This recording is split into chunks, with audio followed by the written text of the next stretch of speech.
Hola, muy buenas tardes. Bienvenidos a todos a la Comisión Diseño Social Impacto Positivo para la Calidad de Vida número 3, dentro del 18 Encuentro Latinoamericano de Diseño. Es un placer estar esta tarde con todos ustedes. Gracias por acompañarnos. Tenemos expositoras de Colombia, de Argentina, de México y Brasil para acompañarnos en esta comisión con temas súper interesantes. Así que les quiero recordar que todas las comisiones del encuentro están siendo grabadas y van a estar disponibles a partir del 1 de septiembre en el canal de YouTube Conferencias DC, y por supuesto lo vamos a avisar en todas nuestras redes sociales. Todos los contenidos de los expositores están a disposición en la agenda del encuentro, en palermo.edu/agenda encuentro. Allí pueden encontrar todos los contenidos de los expositores que pasaron por las 40 comisiones de esta semana y muchos más que no expusieron en comisión. Bueno, para no perder más tiempo, le vamos a dar lugar a nuestra primera expositora que nos acompaña desde Colombia. Ella es Angélica Rodríguez, que ya ahí la vemos conectada. Así que, Angélica, muy bienvenida y te dejo con tu tiempo para exponer. Hola a todos, muy buenas tardes. Mi nombre es Angélica Rodríguez. Un saludo muy especial desde Colombia, Cúcuta. Bueno, hoy vamos a hablar de un proyecto de investigación en el que estuve trabajando desde hace un tiempo.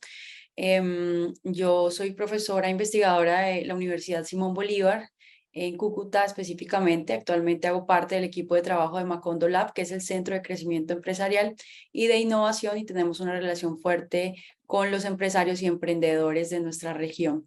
Este proyecto de investigación justamente surge por la necesidad de implementar o de facilitar procesos para que los emprendedores y empresarios pudieran llegar a desarrollar productos de bajo impacto ambiental, entendiendo que tenían muchos limitantes en su momento para poder llegar a este tipo de soluciones, muchas por desconocimiento en relación a conceptos relacionados con la sostenibilidad.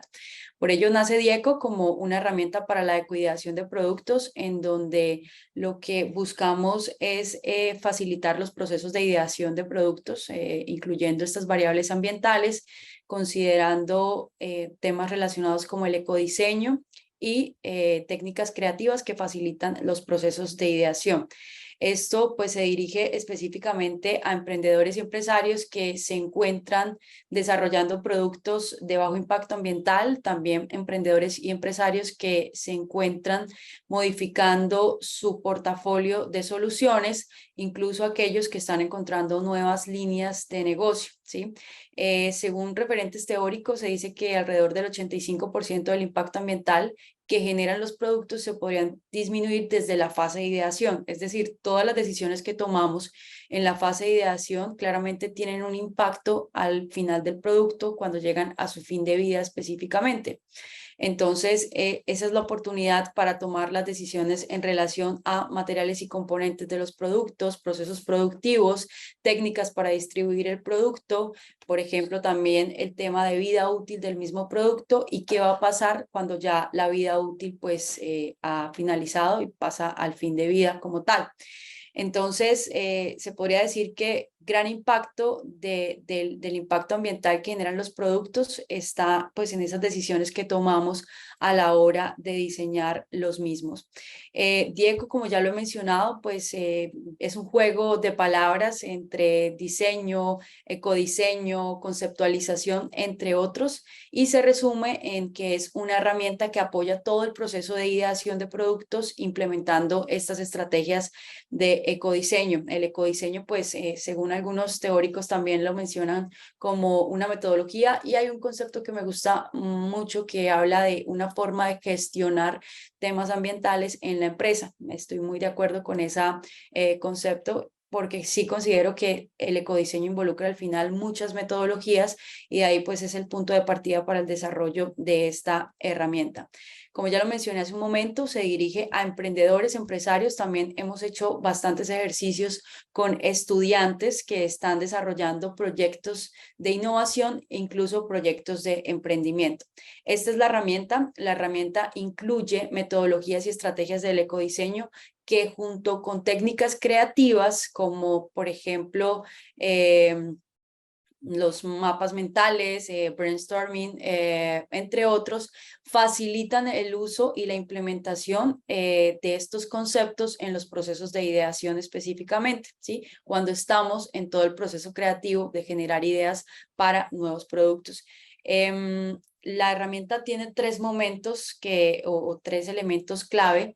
Uno es que te permite hacer un diagnóstico ambiental del producto que quieres diseñar o rediseñar. Esto se basa en el ciclo de vida del producto, el ciclo de vida físico, en donde el emprendedor, empresario o estudiante, la persona que esté generando esta solución, pueda centrarse en identificar temas como materiales y componentes con los que está hecho el producto, técnicas de producción, por ejemplo, tiempos, procesos productivos, temas relacionados con el empaque, logística en la fase de distribución, temas relacionados como, por ejemplo, tiempo de vida útil del producto, formas de reparar el producto para que se prolongue el mismo tiempo de vida útil y finalmente identificar qué pasa o qué podría o qué está pasando con el producto cuando ya ha llegado a su fin de vida.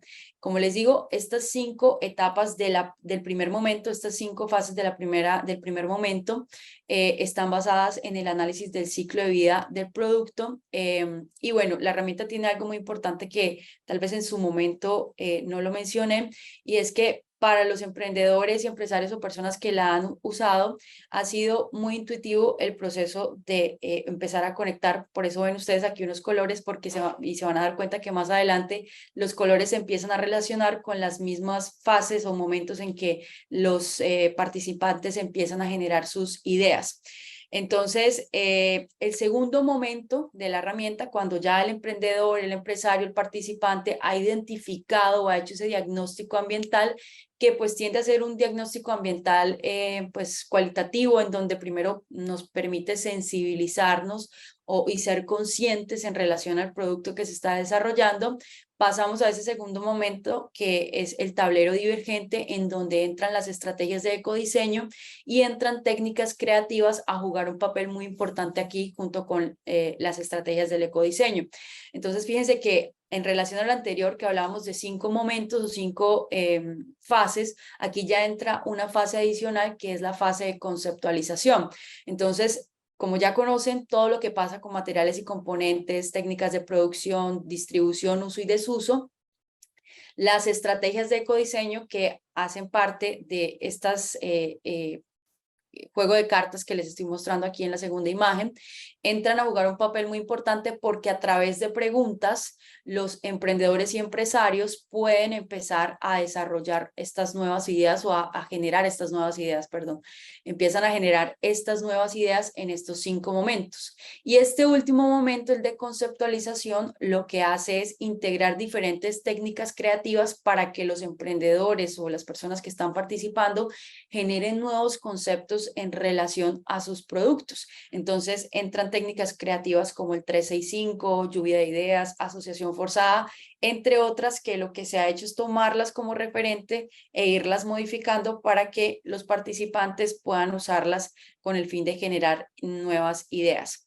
Después de que ya tienen un tablero, pues en su proceso divergente, un tablero lleno de ideas, los participantes pueden, estas son las cartas que les mencionaba hace un momento, ¿no? Después de que tienen ese tablero lleno de ideas, los participantes pueden hacer la evaluación de ideas a través de un proceso que lo llamamos el tablero convergente, que son estas 6 cartas que básicamente les hacen otras preguntas para que empiecen a evaluar esas ideas ya establecidas o esas ideas que generaron en el proceso de ideación. La forma de evaluarlo es una manera cualitativa, en donde ellos simplemente indican si es algo que pueden hacer a corto, mediano o largo plazo, incluso cuál no está alineado o cuál de estas ideas no está alineada con su negocio, y esto pues les permite no necesariamente descartar todas las ideas, pero sí priorizar cuáles son las ideas que podrían implementar, como les digo, a corto, mediano, largo plazo, y cuáles son las que de pronto no están en ese momento alineadas con el negocio. Este es parte del proceso de validación. La herramienta nace o el proceso de investigación inicia en el 2016 con un proyecto de MinCiencias en el que participé y financiaron el desarrollo de la investigación y el desarrollo, por supuesto, de la misma herramienta. Después de llegar a la fase o el momento del prototipo de la herramienta, que fue aproximadamente en el 2019, empezamos un proceso de validación justo en el 2020, época de pandemia. Entonces, iniciamos parte de la validación de manera presencial, como lo ven ustedes aquí, pero migramos todo el contenido a una plataforma que nos permitió pues conectarnos con otros participantes, incluso que no estaban pues aquí en la ciudad en la que estoy, sino que pues ya los encontrábamos en otras partes de Colombia y también de Latinoamérica. Estuvimos con personas de México, Panamá, entre otros, validando las herramientas. Entonces aquí se ve cómo entra pues todo el tema, el proceso de ideación, el proceso de conceptualización, cómo usan las técnicas creativas para generar las mismas ideas. Entre los resultados del mismo proceso de validación, por ejemplo, hemos encontrado, se ha identificado que los emprendedores o empresarios o participantes generan entre 10 y 25 ideas aproximadamente en una pequeña ciclo de talleres que se hizo con unas empresas específicamente hace unos meses. Y generan entre 10 y 25 ideas en una sesión de más o menos unas 2 o 3 horas. Las ideas están distribuidas, o se podría decir que, por ejemplo, en la fase de materiales y componentes, optan por generar soluciones en donde la reutilización sea un elemento clave a la hora de elegir los materiales con los que estarían hechos sus productos. En la fase de producción optan por optimizar las técnicas de producción con el fin de reducir tiempos, reducir etapas en el proceso productivo, entre otros. Por ejemplo, en temas relacionados con distribución, ellos lo que hacen es pensar en un producto desarmable que a su vez impacta el empaque porque puede llegar a facilitar o permitir la disminución en volumen, incluso hasta en peso. Y esto pues directamente impacta o disminuye el impacto ambiental que generan los productos. En la fase de uso optan por conceptos como productos que sean modulares, adaptables, modificables, para que se conecte con elementos clave como reparación del mismo producto, optimizar partes que de pronto ya han cumplido su vida útil. Entonces esto les permite modificar, rediseñar o ajustar, refabricar incluso algunas de las partes de los mismos productos. En la fase de desuso optan por estrategias relacionadas con la reutilización, ¿sí? ¿Qué podemos hacer cuando el producto ya ha cumplido su vida útil? Entonces optan por estrategias relacionadas con la reutilización. Y finalmente, a la hora de conceptualizar, han llegado o han logrado crear nuevos conceptos que les permite, en algunos casos, algunos emprendedores crearon nuevas líneas de negocio, nuevas unidades de negocio que pues les permiten conectar con lo que actualmente están haciendo y generar servicios incluso complementarios. Entre las barreras percibidas, y se hizo un ejercicio de antes, durante y después en el momento de validar la herramienta. Entonces, por ejemplo, antes se identificaron unas barreras percibidas como el desconocimiento sobre el ecodiseño, no veían como la forma o la oportunidad para disminuir el impacto ambiental y tenían unas creencias en relación sobre las dificultades para implementar y hacer estos cambios en sus productos. Cuando ellos estaban durante la validación o en el proceso de validación, identificaron ventajas y desventajas. Por ejemplo, y ventajas como mejores procesos de ideación con mayor estructuración para ellos, fue como más claro el proceso de ideación de productos, manejo de materiales como el retal, darles pues nuevos usos y no necesariamente cuando usamos retal, digamos que a veces estéticamente no es tan llamativo, entonces ellos encontraron nuevas formas para que estéticamente fuese muy llamativo. Por otro lado, ventajas como ejecutar las ideas resolviendo barreras productivas. Esto quiere decir porque los emprendedores muchas veces tercerizan sus procesos, entonces para ellos eso se puede convertir en una barrera productiva. Desventaja, tiempo y disponibilidad que tienen los colaboradores de los emprendimientos con los que se validó la herramienta, acceso a materiales de bajo impacto ambiental, por ejemplo, que no disponen de un mercado que tenga pues todos esos materiales que ellos de pronto estaban pensando que puedan llegar a implementar en sus productos. Por ejemplo, también producción de empaques en pequeñas cantidades. Es una desventaja porque el emprendedor muchas veces no tenía o no tiene el recurso para poder sacar, por ejemplo, 1000 empaques si uno de sus impactos es el rediseño de empaques para disminuir el impacto ambiental que genera con su producto. Entonces ahí es donde ellos encontraron algunas desventajas. Después de la aplicación de la herramienta, identificaron oportunidades como por ejemplo valor agregado que le pudieron dar a sus productos, mejorando, encontrando ese diferencial. Encontraron que hay oportunidades para mejorar el producto, entonces esto nos permite contrastar con las barreras que ellos tenían antes de arrancar con el proceso y pues de alguna manera derribarlas. Por otro lado, facilidad en la aplicación, brinda muchas posibilidades, es decir, para ellos fue muy intuitivo el proceso, la herramienta les pareció pues muy sencilla e intuitiva a la hora de ser o de poderla utilizar. Cambios que ellos ven que pueden realizar esas nuevas visiones en torno o en relación a sus negocios, aumentar la reutilización de materiales, mejorar en los empaques de los mismos productos y cambios en componentes del producto para prolongar la vida útil de los mismos. Percepciones al final del uso de la herramienta, no es complejo de aplicar, los cambios no necesariamente deben ser tecnológicos, a veces cambios muy sencillos, cambiando una costura que nos permite reforzar algo que por lo general hacía que la vida útil pues fuera más corta, pues les genera obviamente un impacto positivo a la hora de rediseñar el producto. Ayuda a la herramienta a dar valor agregado y genera o les permite crear varias alternativas para mejorar el mismo producto. Entre las nuevas acciones está la reutilización de materiales, nuevas líneas de productos, empaques inteligentes, cosas que quedaron ahí como de pronto en ellos, como esas ideas, lo que les comentaba en el proceso de ideación, ideas que de pronto no las veían tan cercanas a su modelo de negocio, pero que no quisieron descartarlas, pero que quedan como una acción para empezar a investigar, a trabajar, a revisar tendencias en esos aspectos.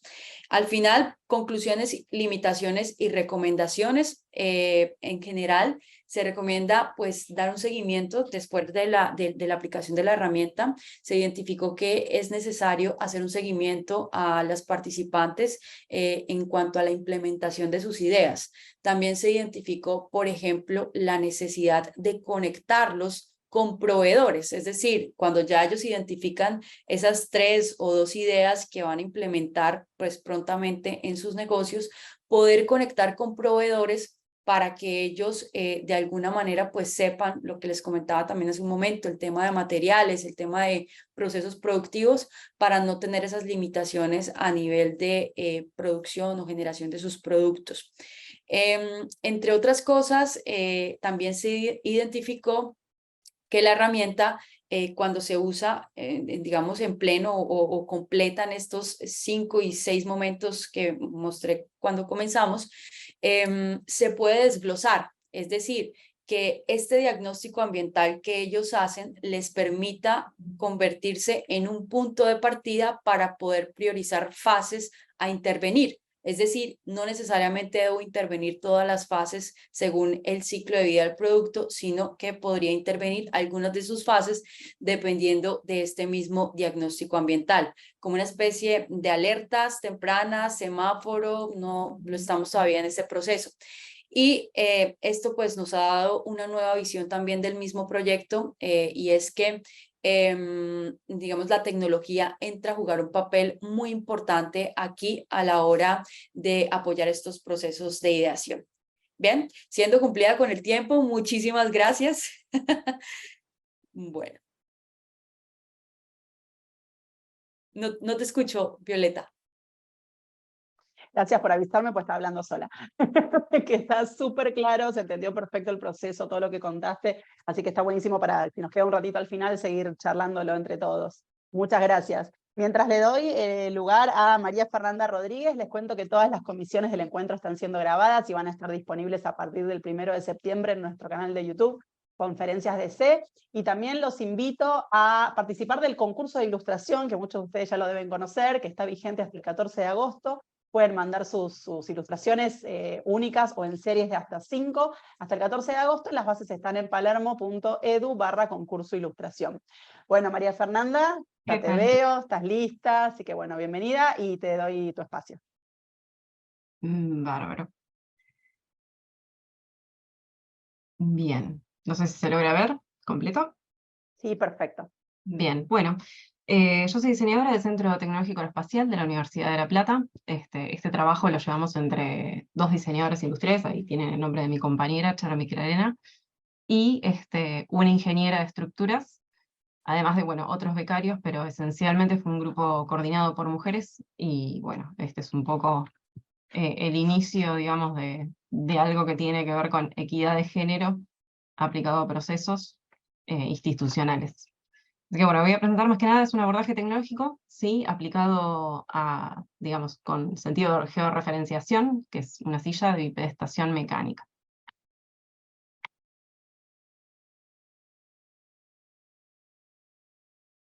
Uf, perdón, no pasaba y pasó de golpe. Bueno, básicamente es un muestreo rápido de lo que tenemos, es la estrategia central, que se basó en el análisis psicosocial y la afectación de la discapacidad, como ven ahí, un poco una imagen simbólica, ¿no?, de un niño empoderado. Y la idea de las sillas de ruedas de que fundamentalmente hay problemáticas de acceso, problemáticas económicas y sobre todo problemáticas simbólicas, ¿sí? Hicimos un recorte en lo que tiene que ver con el aspecto deportivo para que el sentido de la bipedestación, que es la elevación mecánica de la silla, para que niños adultos puedan estar parados o bipedestados, encuentren algún formato diferente que no sea la lógica de una prótesis, ¿no? Entonces, es una búsqueda desde el diseño, desde cómo combinar la parte emocional, ¿sí?, con la funcionalidad práctica de un objeto que tiene, bueno, características herramientales muy superiores a la solvencia, ¿no?, del psicouso. Así que bueno, rápidamente paso acá. Este es el formato a través del cual se lleva adelante el proyecto y otros proyectos. Básicamente trabajamos con base en los ODS que la universidad adhiere, digamos, a manera contractual, y todos los laboratorios y centros que trabajan debajo de la universidad también, pero lo tomamos como eje rector de nuestros trabajos, sobre todo alianzas estratégicas y ciudades sostenibles, ¿sí?, todo lo que tiene que ver con inclusividad, con equidad de género, son formatos, digamos, de responsabilidad social que aplican a los proyectos siempre y cuando estos dos ODS puedan tener una estructura base en la que montar el proyecto. Así que es fundamental hablar de este triángulo, ¿sí?, de triángulo de sábado, triángulo de vínculo, gobierno, instituciones científicas, en este caso somos nosotros, y sector privado o industrias, a las cuales transferir los procesos tecnológicos, y quiénes son los beneficiarios, ¿sí?, que son el lugar donde vamos a tomar los medidores y los indicadores para ver si el proyecto funciona, y sobre todo la intervención de los municipios, que son aquellos que tienen las redes y las métricas, los datos sobre las personas discapacitadas del lugar, más allá de el relevo del INDEC, del cual vamos a hablar. Pero bueno, fundamentalmente este formato vincular es esencial para poder traccionar proyectos como estos, que son carísimos, sobre todo la dificultad de acceso de las personas con discapacidad a sus vehículos de transporte, y cómo lograr gestionar la absorción de los gastos I+D a través de estas vinculaciones, ¿no?, para poder absorber los costos, sobre todo. Bueno, acá vemos un poquito de la operación que se genera, ¿sí?, a partir de esa triangulación. Tenemos bueno, la gestión institucional es a través de la ISO 18001, y los dos enfoques fundamentales que va a terminar aplicando este proyecto. En los otros veíamos que hay muchísimo trabajo de sustentabilidad, y lo que es ciclo, cadena de valor, que acá van a estar contemplados, pero acá el eje rector es fundamental la reducción de la desigualdad, ¿sí? El ODS 10, en el que vamos a terminar trabajando con herramientas de Design for X, que es tomar un elemento y centrarlo en el proceso de diseño, y vamos a terminar habitando el proceso de diseño para la excelencia a través de diseño para el cambio social y diseño para la equidad de género. Ahí se nombran Brala James y Fally Bates, que son metodologías integrales de ingeniería. No me centro tanto en ellas porque están cargadas de iteraciones. Sabemos que el diseño industrial permite ante todo volcar un pensamiento holístico y un pensamiento mucho más general. Entonces acá es fundamental lograr esta química entre la ingeniería y el diseño industrial a través de, bueno, cómo combinar esos métodos que tienen una complejización de etapas y son más lineales con un trabajo mucho más recircular. Ahí vemos abajo como un pequeño esquema, ¿no? De cómo empalmar lo que es el deseo, ¿sí? De las necesidades de estas personas con discapacidades, la viabilidad, ¿sí? Y sobre todo la capacidad tecnológica instalada para poder implantar la innovación. Sepan que los 4 puntos de apoyo de todas las metodologías y submetodologías de diseño e ingeniería que se aplican tiene que ser adaptativo, centrado en el usuario, asequible, equitativo. Con esas 4 se puede ir adaptando desde el design thinking hasta un brainstorming o hasta un FODA que estén basados en estos, digamos, estas 4 patas conceptuales de lo que sea cualquier metodología que se pueda emplear para llevar adelante esta decantación de los ODS, y que, como vimos en el triángulo de la primera diapositiva, llevan desde un nivel integral de acción de gobierno, ¿sí? Donde podemos trabajar el prototipo nosotros, pero a su vez la replicabilidad de esto a través de políticas públicas, ¿sí? Donde un proyecto que es a escala, es a nivel prototipo, pueda encontrar los medios de replicación. Varias de las áreas de trabajo son con escuelas técnicas, para que los chicos de las escuelas técnicas empiecen a trabajar estos elementos sobre discapacidad, sobre diseño, sobre estas problemáticas de transferencia, y los municipios que sean conscientes de que el I+D puede ser algo accesible a través de este triángulo de vinculación. Bueno, acá es un montón de datos, así que voy a tratar de hacerlo lo más rápido posible, pero esto es para justificar más que nada todo el desarrollo que hemos llevado adelante y la vinculación entre ingeniería y diseño. Pero más que nada les hago un pequeño resumen a un costado, donde es el enfoque de la segmentación del mercado, ¿sí? Tenemos un 10,2% de población de discapacitados relevados por el INDEC al 2018, ¿sí? Más o menos 3,5 millones, un poco más, de personas con diferente rango de discapacidad. Sepan que las discapacidades son un universo personal, y esto a nivel marketing es un problema, ¿sí? Por eso las particularidades en contexto, donde cada persona presenta no solo un universo físico de su discapacidad, sino un modo de adquisición de la misma. Si nació con ella, si la adquirió por un accidente, si la adquirió por alguna enfermedad degenerativa, digamos, todo esto establece un panorama muy individual sobre el psicouso y sobre la afectación emocional, ¿sí? Esto tiene que estar transversal a todo el proceso, para no estar hablando simplemente de un rango físico, de dónde arranca y dónde termina una discapacidad, y tratar de encontrar una solución meramente mecánica, cuando el producto provee otro tipo de enfoque. Así que bueno, ahí tenemos algunos datos de importancia, como bueno, una muy baja cobertura de mutuales. Un 39% de todas las personas discapacitadas accede a cobertura y por lo tanto puede acceder a una silla adaptada a sus necesidades. Terminan accediendo a sillas que son de formato símil hospitalario, con muy poca integración a la capacidad activa de desplazamiento de la persona, sino que más bien necesita un acompañamiento de un tercero, ¿sí? Entonces, bueno, es la diversificación de la respuesta funcional la que damos observando todas estas cuestiones, y hacemos un recorte, ¿sí? Esto de bipedestación va a ser bipedestación activa, porque tomamos como discapacidad, ¿sí?, la parte inferior. En este caso, para este modelo de trabajo vamos a contemplar el uso de ambos brazos, lo necesitamos, por lo menos para el primer modelo. Después, en una segunda etapa, planificamos una asistencia eléctrica, pero queremos reforzar la capacidad activa de los discapacitados, ¿sí?, que no tienen acceso a las sillas, y trabajar en asistencia total no nos permitiría experimentar este rango activo del que venimos hablando a nivel conceptual. Relevo rápido de mercado, mercado internacional, mercado nacional. Es decir, no hay nada en el mercado nacional, lo que viene de afuera, lo que viene tiene asistencia casi total, todos con asistencia eléctrica. La parte mecánica está muy endeble desarrollada, excepto la primera, que es un poco más activa por el ángulo de la columna y por la sección del respaldar. Cualquiera de estas sillas arranca los 4 millones más impuestos en Argentina. Piensen que hay sillas de 13 millones y piensen lo que queda del rango de personas no cubiertas, ¿sí? De, por ejemplo, la discapacidad de miembros inferiores, que es 1,5 millones de personas, solo un 39% puede acceder a esto cubierto, el resto no. Así que bueno, ese es un poco el centro y el foco, es bajar los costos y hacerlo asequible.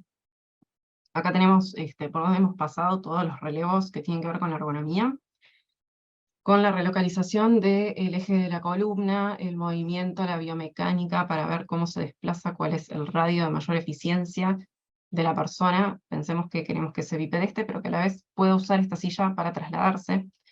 Por lo tanto, ahora estamos pensando solo en una silla hogareña. Si bien hay un preconcepto del discapacitado asociado a la silla como un elemento prostético casi integrado a la persona, sí hay que pensarlo que la persona tiene necesidad de salir de la silla en algún momento. Entonces, ofrecerle más de una silla es esencial, pero ofrecerle diferentes posturas es lo que la persona empieza a buscar, sobre todo para evitar escaras, evitar atrofia, evitar un montón de problemas de salud asociados a la situación estática de la silla, ¿no? Así que bueno, ahí tenemos relevos de zonas para sujetar a la persona bipedestada, que son los lugares donde vamos a empezar a actuar y a trabajar en diseño y en ingeniería. Acá es donde quiero detenerme y hacer un par de enfoques, porque algo que nos encontramos una dificultad es los relevos antropométricos y ergonómicos. Están todos centrados en talles generales, ¿sí? Entonces, tomar una postura de criterio diferente frente a la ergonomía y frente a la antropometría de una persona discapacitada también nos abre el debate a cómo se está trabajando la visión sobre los cuerpos de las personas en general, ¿sí?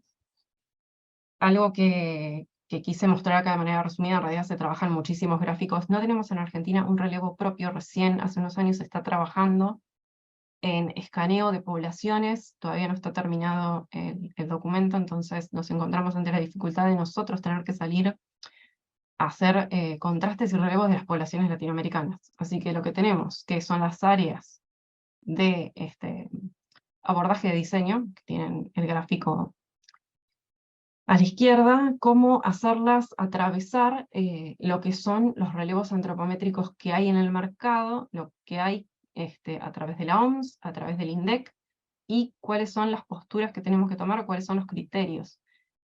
Muestro rápidamente dos gráficos que tienen que ver con el peso, ¿sí? De cuerpo de mujeres. Hicimos un recorte, trabajamos sobre niños para el primer modelo para poder asegurarnos algunos talles y después avanzar en adultos. Así que ahí tenemos mujeres de 2 a 18, niños de 2 a 18 y el gráfico que muestra cómo es el desenvolvimiento y crecimiento corporal, no más allá del peso. Fíjese lo que es percentiles, es una posición en una tabla, y muchas veces el percentil es tomado como estadística media. Ese es un error conceptual terrible, porque lo que hace es establecer el percentil promedio, el percentil 50, mal llamado promedio, como una unidad de partida para casi todas las soluciones que tienen que ver con objetos, ropa, todo lo que tenga que estar vinculado al cuerpo. Y quiero que ustedes miren, por ejemplo, bueno, además de que los gráficos están en rosa y en azul, eso a mí me sangra la vista, la binomia de color es tremendo, pero bueno, nos encontramos, imagínense que este nivel de positivismo está impregnado hasta en los reportes de datos de antropometría, ¿no? Hay una escala de grises ahí marcada con cruces, en lo que es la formación del cuerpo, cómo crece el cuerpo del niño, donde las líneas percentiles están trabajadas como líneas normales. Y todo lo que está en gris son o precocidad o posterioridad. Es decir, hay una idea de que el cuerpo de un niño, por ejemplo, de entre 7 y 10 años que presente la masa corporal de un niño de 3 años más es precoz. Y tratarlo desde ese lugar es decirle al niño, bueno, vos no sos normal, estás bien, pero tenés un cuerpo de alguien más grande. Estamos localizando edades, cuerpos, tamaños, queriendo encontrar una norma y no ajustando la idea de la individualidad del cuerpo y el derecho, ¿no?, a la percepción del cuerpo como algo que no tenga que estar todo el tiempo adaptándose a los objetos, sino que los objetos estén preparados para el cuerpo que uno tiene. Esto es central, abre debate para un montón de cosas, pero en este lugar nos encontramos con un problema grandísimo, sobre todo para la psicología de un niño que tiene que entrar en una silla de ruedas, que de pronto esa silla se transforme en algo discapacitante y no la discapacidad que esté abordada desde el diseño y desde la ingeniería. No sé si me explico, pero bueno, esto es para mí central. Así que bueno, entre todos los análisis que hicimos, fuimos depurando talles, depurando máximos y mínimos. Algunos criterios para que ustedes tengan en cuenta es, por ejemplo, que la profundidad de un asiento tiene que ser siempre la profundidad de la persona de más baja altura, y que el ancho de un soporte de asiento siempre tiene que ser la persona de mayor ancho. Por supuesto que una persona angosta encontraría dificultades en la biomecánica al trasladarse, pero eso se puede hacer desde el diseño como un ajuste del asiento. Pero ¿cuáles son los mínimos y los máximos que vamos a tomar? Bueno, desde esa perspectiva, desde la inclusión, no desde el percentil 50 como algo normal, sino desde la diversidad de cuerpos. Así que bueno, esto es básicamente un paneo general de lo que han sido las métricas de ingeniería. Los contrastes de dos bocetos de la becaria que ha trabajado en esto, que se muestran al costado, que son soluciones de implantación estructural. Segmentar dos formas de abordar el problema según la capacidad tecnológica que tenemos y cómo tratar de acotar costos si tomamos una estructura central fija, qué partes hacemos adaptables para poder responder a esta problemática que les comentaba de la antropometría y de la ergonomía, sobre todo en un rango de crecimiento tan elevado de los niños que presentan en los primeros 10 años de su vida picos muy grandes de variación, y esto hace que un producto quede inutilizado muy rápidamente. Más allá de que se podría establecer una lógica en la cual hacer recircular el producto y demás, y eso ya dependería de los ministerios, bueno, pero esto es a nivel prototipo, cómo podemos abordar todos los flancos de diseño y de ingeniería en estas estructuras.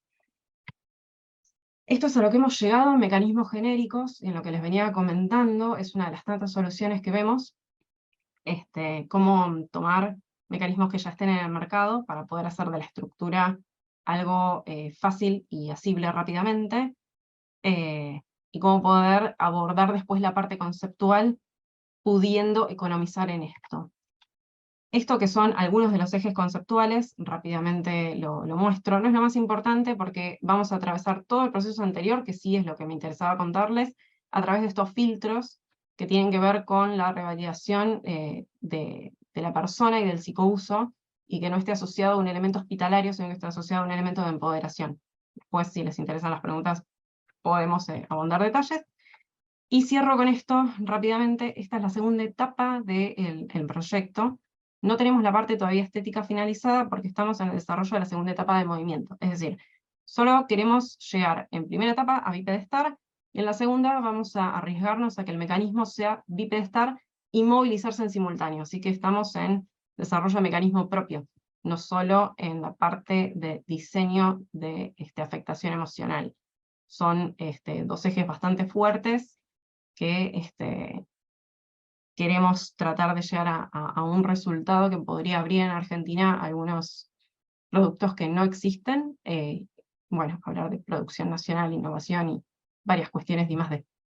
Me apuré porque vi que apareciste en la cámara. Dije, No, ay, pero en si un querés minuto. cerrar con algo más, no hay problema, ¿eh? No, básicamente quiero volver sobre lo que es el triángulo de vinculación, ¿sí? Era un trabajo muy extenso y resumirlo se me hizo complejo, porque acá lo que hemos encontrado es un idioma común entre ingeniería y diseño, y sobre todo en abordajes de la usabilidad y de las emociones a través de los productos. Entonces, bueno, creo que hay que elevar a nivel educacional los criterios que hay que enseñarle a los diseñadores del futuro para que tengan en cuenta dónde está la parte de producción masiva y cuál es el límite de que lo masivo puede llegar a invadir derechos, ¿sí? Y sobre todo derechos de accesibilidad y de inclusividad. Entonces, cómo proveer herramientas de diseño para poder gestionar ingeniería y diseño, que parecen estar un poco enfrentadas, en formatos de desarrollo de proyectos que a su vez el I+D tiene la capacidad de absorber costos y después transferir a las empresas soluciones mucho más resumidas que hoy el país no está dispuesto a correr riesgos. Así que somos las instituciones las que tenemos que, y los alumnos en formación, las que tenemos que correr estos riesgos de I+D y de traspié, de prueba y error hasta llegar a algo que le podamos dar a una industria para que en el país pueda bajar muchísimo los costos. Sobre todo, cómo armar un circuito con los ministerios y los municipios para que esas personas que están fuera de ese 39% de cobertura social tengan acceso. Así que en realidad el trabajo central es de gestión de diseño y cómo vincular varias disciplinas. Creo que es lo más importante para sacar de esto. Es interesantísimo y se vio muy reflejado en lo que contabas, se vio la complejidad temática y todos los temas que subyacían, ¿no? Género, cuerpo, bueno, infinidad de cosas, así que fue súper, súper interesante, súper claro.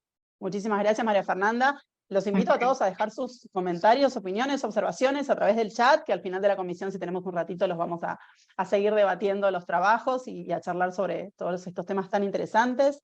Le vamos dando el lugar a María Patricia Lopera Calle, que nos acompaña desde Colombia.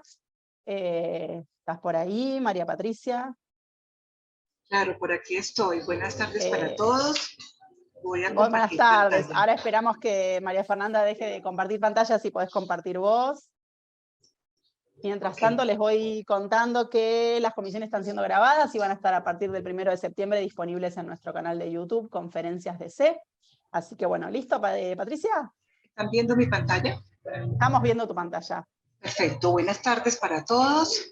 Tengo la cámara abierta. ¿Me están viendo? Sí, te vemos a vos y vemos la presentación. Excelente. Bueno, mi nombre es María Patricia Lopera. Provengo de la institución universitaria Postgrado en la ciudad de Medellín, Colombia. Soy hincha fiel de Palermo y de toda su trayectoria sobre esto, pues durante todos estos años.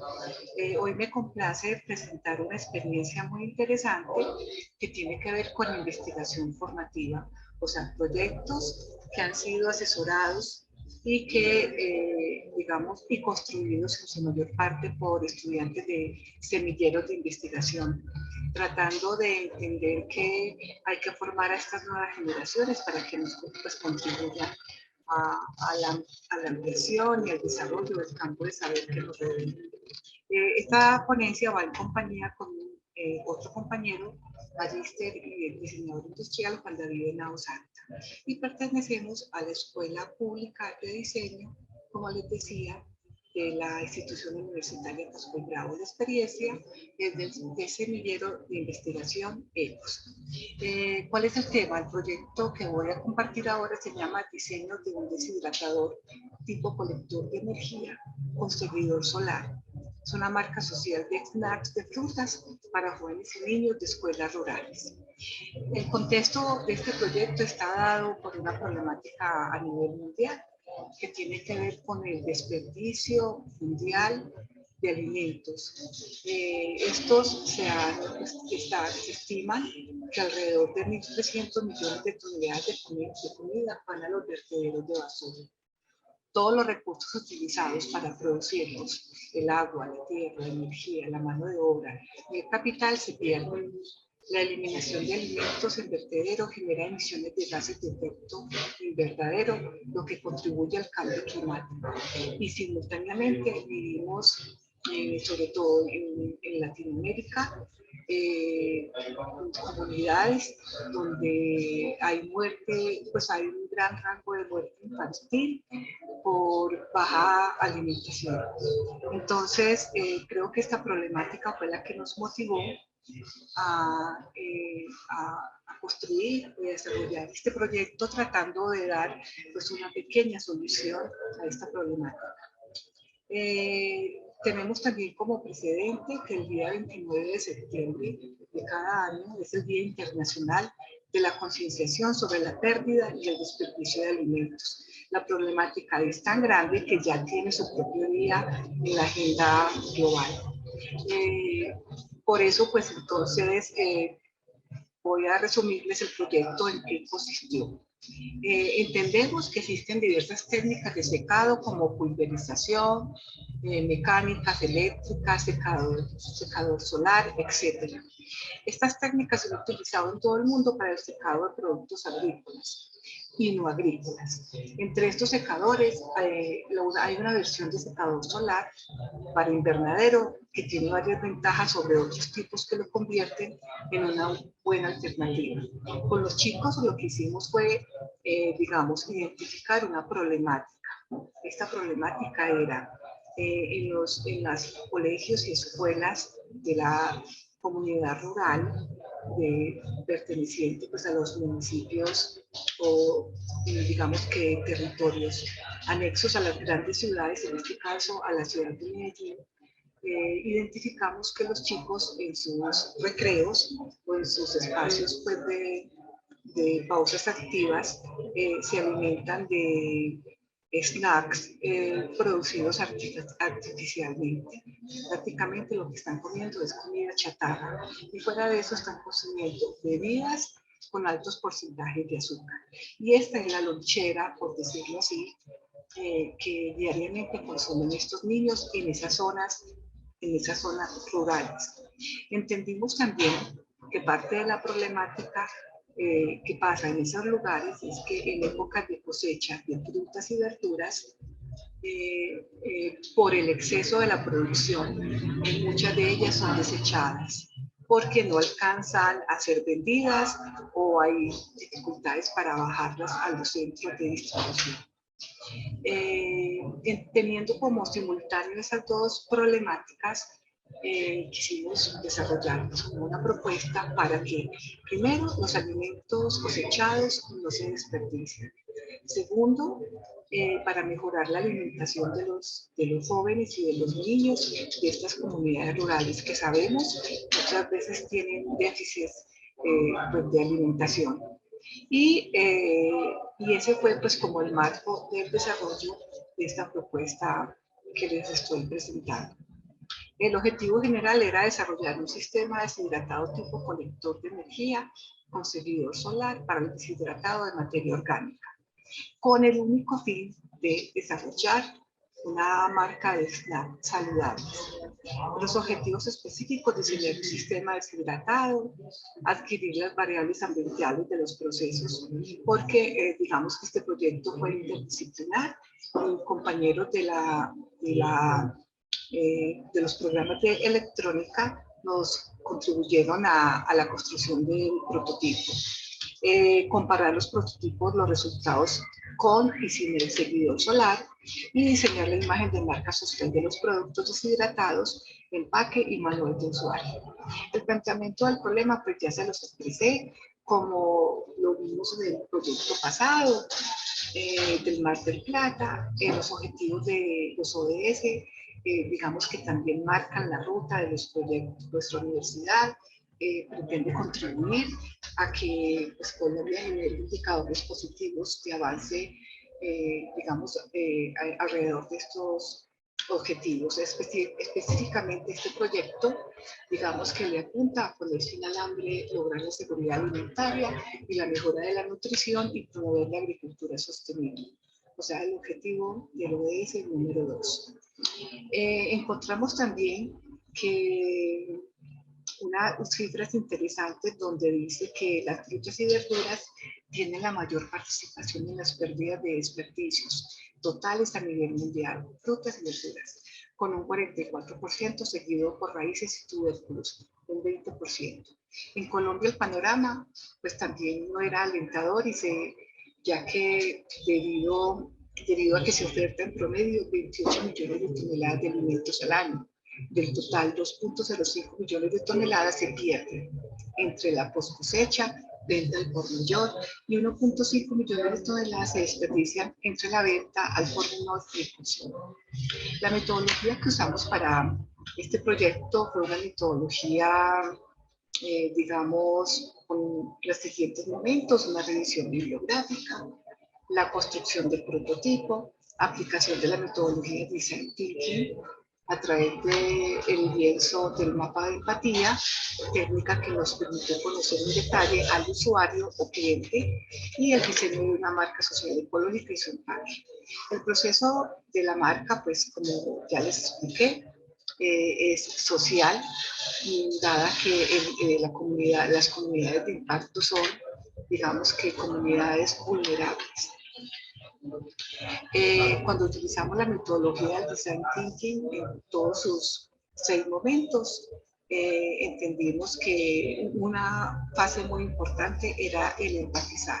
Creamos una matriz y con esa matriz tuvimos una conversación primero con los chicos para entender qué quisieran comer en sus, digamos, en la escuela y en los colegios, y segundo con los productores, muchas veces familiares de los mismos chicos, productores de frutas particularmente en las regiones pues focalizadas. ¿Qué encontramos? Muchos de los padres de familia de los niños que estaban en las escuelas rurales, producían frutas como mangos, naranjas, papaya, frutas muy del trópico. Recuerden que Colombia está en el trópico, es un país biodiverso, y específicamente esta zona de Antioquia, donde está ubicada Medellín y sus corregimientos, tiene unos climas muy favorables para la producción de frutas. Entonces la variedad era inmensa, pero entendíamos que estas comunidades, como yo les decía, en épocas de cosecha, la pérdida de frutas es muy triste, lamentable, porque digamos que no hay manera de sacarlas a la distribución y el comercio. Lo otro que entendimos también es que en las grandes superficies, cuando las frutas no son estéticamente bonitas o estéticamente agradables, digamos que las sacan de los puntos de venta. Y hay, digamos que también un desperdicio por este lado. Cuando quisimos crear la marca social, después de analizar el público objetivo, después de que los chicos entendieran bien cómo era la problemática, después de entender cuáles eran las propiedades de las frutas y cómo enriquecerían y mejorarían la nutrición de los chicos, pues se creó la marca Sole, que significa sabio regalo. Ese naming está, digamos que, diseñado teniendo en cuenta la energía del sol más la ecología, sol más energía más ecología, Sole, y es como esa energía sagrada que da vitalidad. Entonces la marca tiene en su esencia ser un sabio regalo de vitalidad y energía. El diseño es atemporal y minimalista, como lo pueden ver. La tipografía fue una Century Gothic, y las tintas, las paletas de color, pues está, como la pueden apreciar, entre pues, colores tierra. La historia detrás de la marca. Como saben ahora, es muy importante crear esas historias de las marcas. Entonces, esta es una de las historias que crearon los chicos, y dice así: en un mundo individual y frío, ya era hora que el sol llegara a recordarnos su verdadero significado. Él es energía, es vida, es progreso y crecimiento. Por eso insistimos, y es nuestro propósito, irradiar la luz a los que nos rodean, la comunidad, el medio ambiente, los animales, los niños y las futuras generaciones. Queremos cuidar y curar el pedacito del mundo en el que estamos, porque entre tanta frialdad, la verdadera revolución es inundar el mundo con calidez. Esa fue pues como la historia, que inclusive está escrita en las etiquetas y en los empaques de los productos. Este es el empaque. Es un empaque que tiene unas características de ecodiseño importantes, porque se pliega de manera manual. Ahí está pues como la manera como se pliega y se logra el empaque. La idea es utilizar un papel ecológico, de tal manera que los chicos sientan que recibieron un regalo de vida, y son esas frutas deshidratadas. Aquí están viendo los planes técnicos del deshidratador. Aquí hay un render del prototipo. Este prototipo está pensado para una construcción de bajo presupuesto, con materiales que sean, digamos, económicos. Y él, cuando dice que es un colector solar, es porque, como están viendo acá, hay un cajón colector solar ajustable, que es el que está aquí en la parte inferior, y la idea es girar el equipo, digamos que tratando de buscar el sol. Con los equipos arduinos y electrónicos logramos medir la capacidad de deshidratación y de secado. Entonces, en el manual hay unas indicaciones de cuáles son, digamos, a qué altura se deben de colocar las bandejas móviles y dónde hay más poder de deshidratación. Todo pues el prototipo fue, como lo están viendo ahí, fue diseñado pensando precisamente en cada una de esas indicaciones. Y los equipos electrónicos sirvieron fue para medir la entrada del aire, la hora en que era propicio el sol, de acuerdo a la región, etc. El resultado es un prototipo que permite acelerar el proceso de deshidratación sin que las frutas pierdan características de calidad y sin que se pierda su valor nutricional.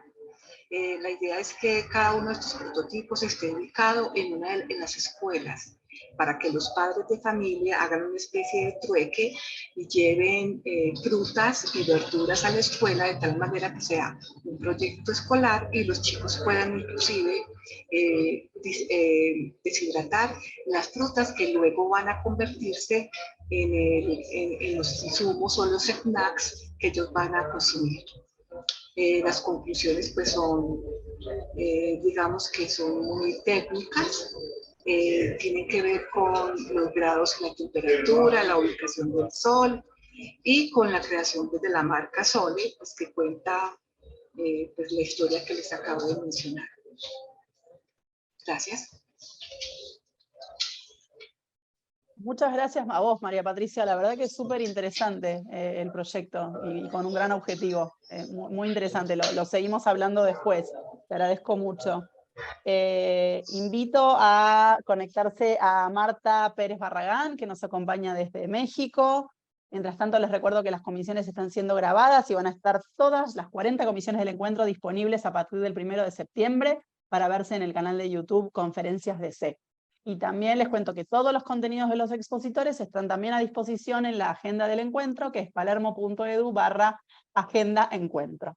Así que, bueno, perfecto, Marta, ahí vemos tu pantalla. Sí, muy bien, muchas gracias. Voy a tener mi cámara apagada porque traigo un poquito mala la señal. No hay problema. Bueno, pues muy buenas tardes a todos. Antes de comenzar, quiero agradecerles la invitación por participar en estos eventos que para mí son muy importantes, en donde podemos reflexionar y compartir conocimiento de diversos temas. Felicitar a los organizadores, por supuesto. Mi nombre es Marta Yolanda Pérez Barragán. Actualmente soy profesor investigador de tiempo completo de la Facultad del Hábitat de la Universidad Autónoma de San Luis Potosí. Es un estado que está al centro de México. Hoy les hablaré de algunos asuntos relacionados con la accesibilidad. En este caso, me centraré en la importancia del cuidado y verificación de la completa accesibilidad de los trayectos peatonales en espacios abiertos, los cuales pueden ser públicos o privados. La relevancia de cuidar el cómo llego de un origen a un destino. Es muy importante que si no todos los trayectos son accesibles para todos, al menos uno de ellos sea caminable para las personas con alguna desventaja. Es un tema muy importante en la actualidad, muy complejo, pero creo que las disciplinas, principalmente las de arquitectura, diseño urbano, los diseños industriales y gráficos, tienen una gran responsabilidad en responder a estas necesidades. Les hablaré de los siguientes puntos: la problemática del marco teórico, la unidad de análisis, el método que se aplicó y algunos resultados y conclusiones de la prueba piloto. Astrid Pelsol nos explica en su tesis doctoral que el espacio público tiene una naturaleza multifuncional. Ella afirma que su materialización posee matices pocas veces percibidos. Es un espacio concebido como público e incluyente, pero en la realidad, en muchas ocasiones, en la práctica, es un espacio normado y excluyente. Cualquier persona, al observar con detenimiento un espacio público, puede darse cuenta perfectamente cuando estos espacios son habitados por alguna persona con una desventaja motriz o visual, que la mayoría de ellos se encuentran a un gran número de barreras físicas que no solo los ponen en riesgo, sino en muchas ocasiones los excluyen del espacio. Es preciso intervenir adecuadamente en los espacios excluyentes existentes y para ello es fundamental, por un lado, conocer y analizar los trayectos peatonales implícitos, pues estos deben de garantizar el uso no discriminatorio y la circulación de forma autónoma y continua de todas las personas. Y por el otro lado, conocer y analizar las áreas de estar y verificar que cumplan las normas básicas de accesibilidad desde el punto de vista de antropometría y ergonomía. Para lograr una intervención hay que considerar dos aspectos muy importantes: los desplazamientos por un lado y los usos del espacio por otro. Debemos considerar las necesidades de las personas, porque no todas las personas se desplazan de la misma forma ni usan el espacio del mismo modo. Por desplazamiento entendemos el poder moverse libremente por un entorno sin limitaciones ni obstáculos.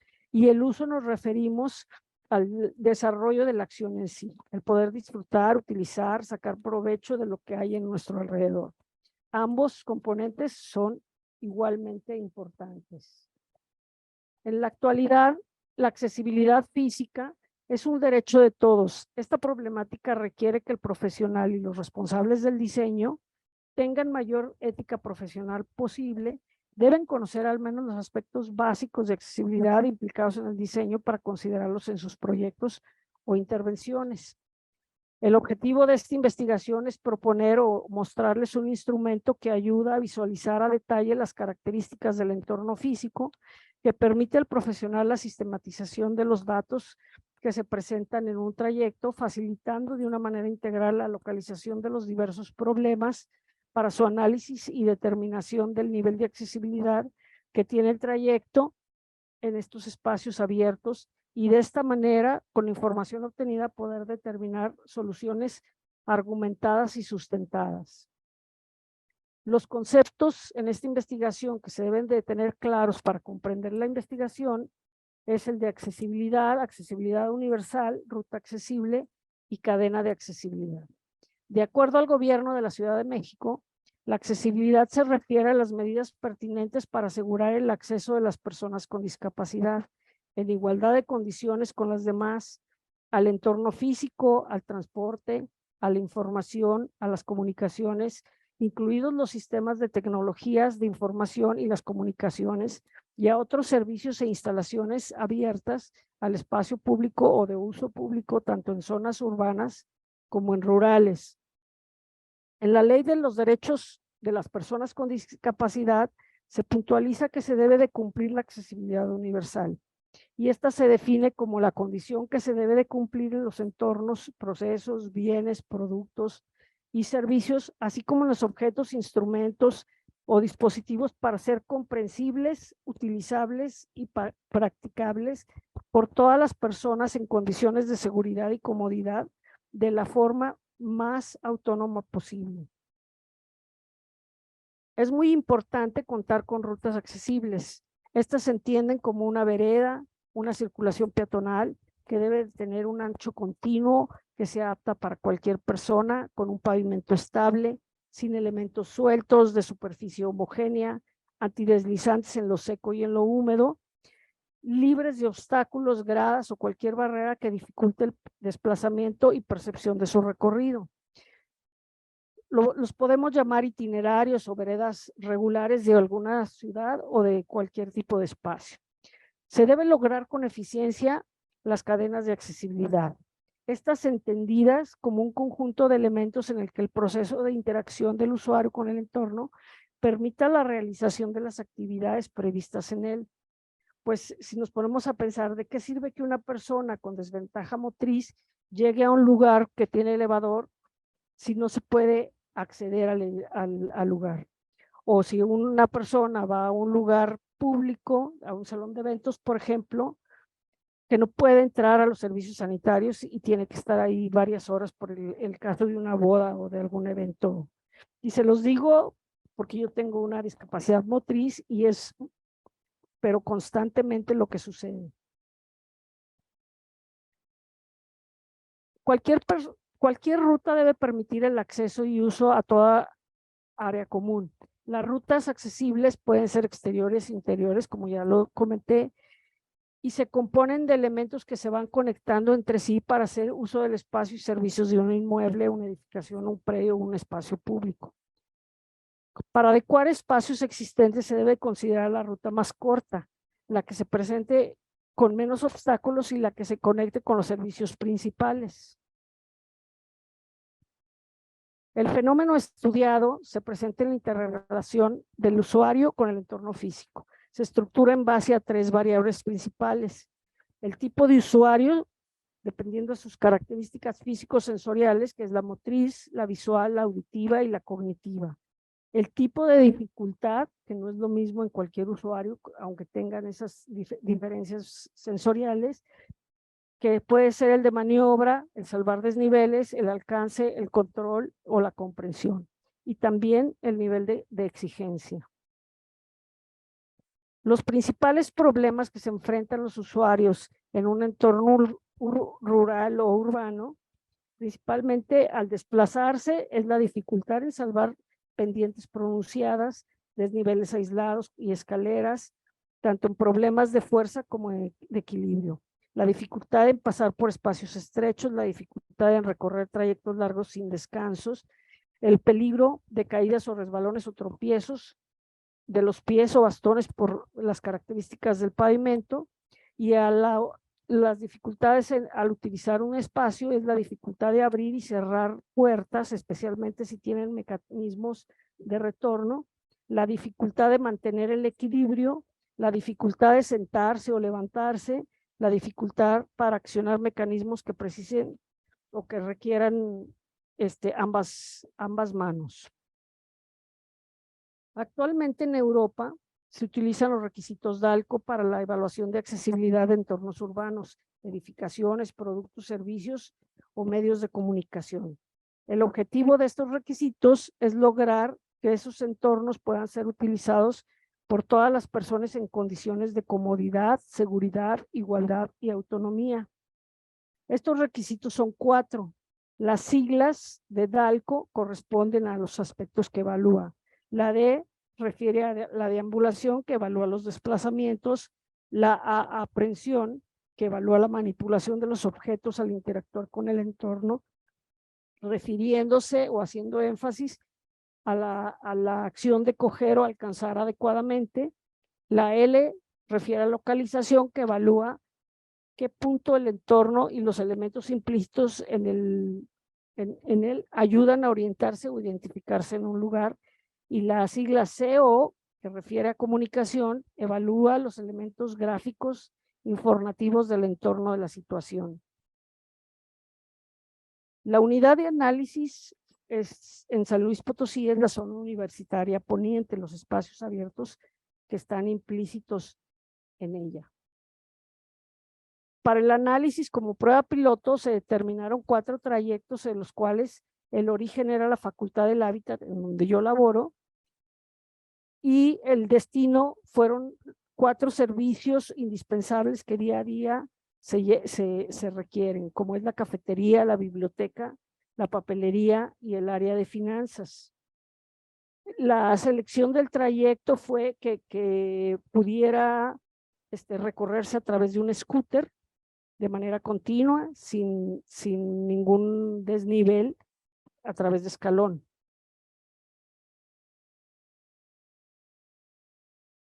El método que se presentó es de corte cuantitativo y se basó en un registro físico espacial de los elementos que determinan la accesibilidad del lugar. La aplicación del instrumento se realizó en espacios abiertos educativos en esta zona universitaria y los resultados mostraron la localización espacial de las diversas problemáticas para poder determinar las acciones que puedan garantizar la accesibilidad. Una ruta accesible es entendida como un itinerario. Cualquier ruta debe permitir el acceso, el uso a toda área común. Las rutas accesibles pueden ser exteriores o interiores.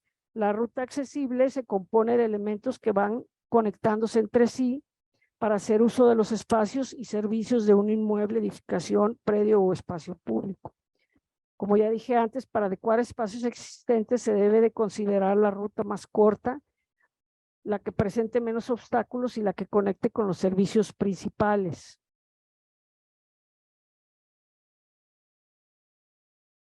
Se definieron 8 pasos que permiten la sistematización para la evaluación. Estos se ven en el artículo que se va a publicar, pero aquí los voy a ir explicando. El primero de ellos es necesario identificar los trayectos más frecuentes e indispensables, asignarles, la localización de las rampas y escaleras y asignarles una nomenclatura como R1, R2 o E1, E2, que son los peraltes donde hay escaleras. Para la representación del trayecto se diseñó una simbología que permite visualizar este trayecto, la cual mediante el color se puede apreciar fácilmente el rango que está cumpliendo en los rangos de accesibilidad.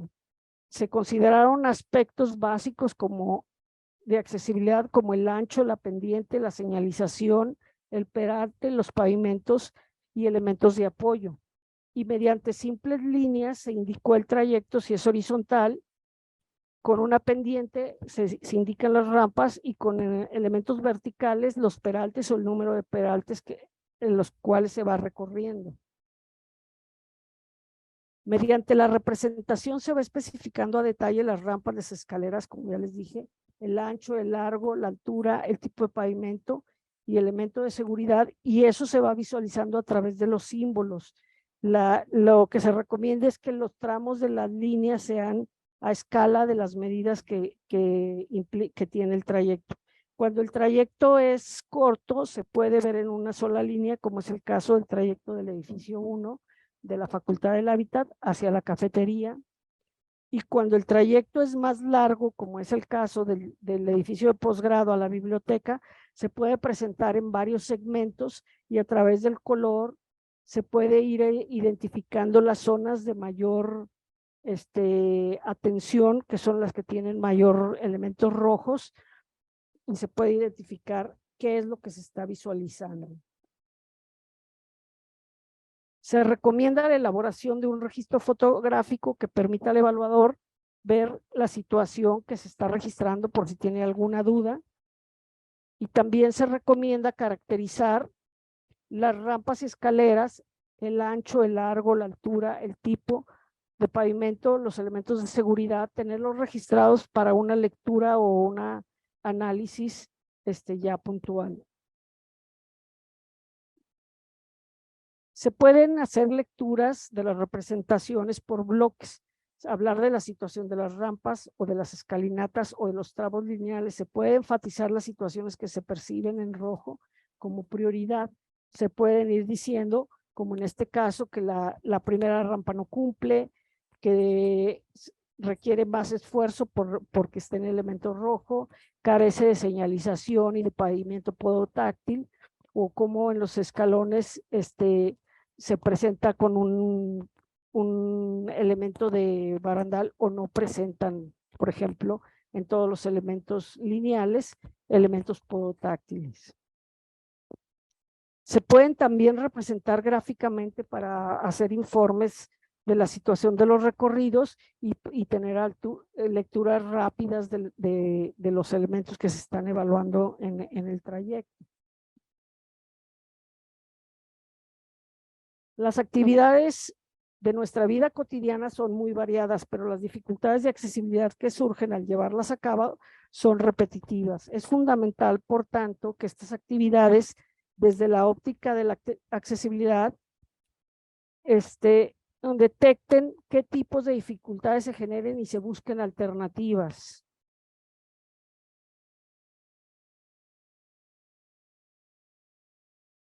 La ausencia, para concluir podríamos decir lo siguiente: la ausencia de cumplimiento cumplimiento y rigor de los aspectos normativos, se refleja el diseño y las intervenciones realizadas en múltiples espacios de las ciudades mexicanas, en espacios públicos y privados. Una ciudad es para un uso y disfrute de todos sus ciudadanos, es un derecho. El derecho a la ciudad refiere a un usufructo equitativo de las ciudades dentro de los principios de sustentabilidad, democracia, equidad y justicia social, como lo dice Wilson Castellanos, lo que incluye estos trayectos caminables o transitables para ir de un lado a otro, denominados espacios de interconexión, que son imprescindibles para cualquier persona. La propuesta que se presenta en este documento es un instrumento complementario para la evaluación de los trayectos peatonales a partir de la accesibilidad, con el cual se puede identificar los puntos específicos que se tienen que intervenir para que efectivamente se logre una accesibilidad universal y que esta sea una realidad.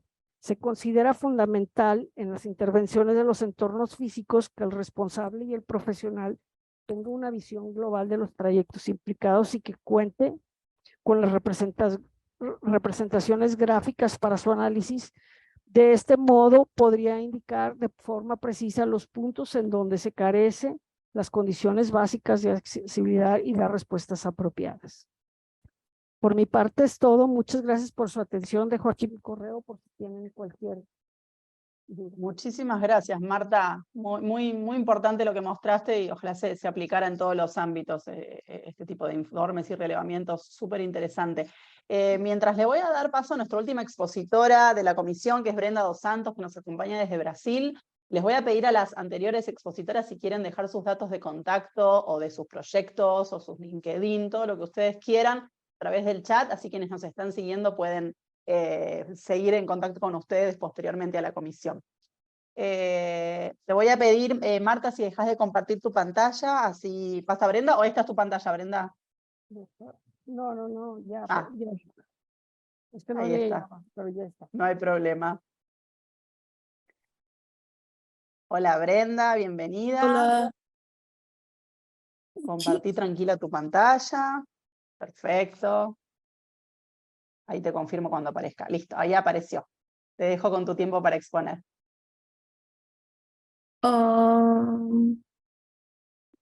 Pues, buenas tardes a todos.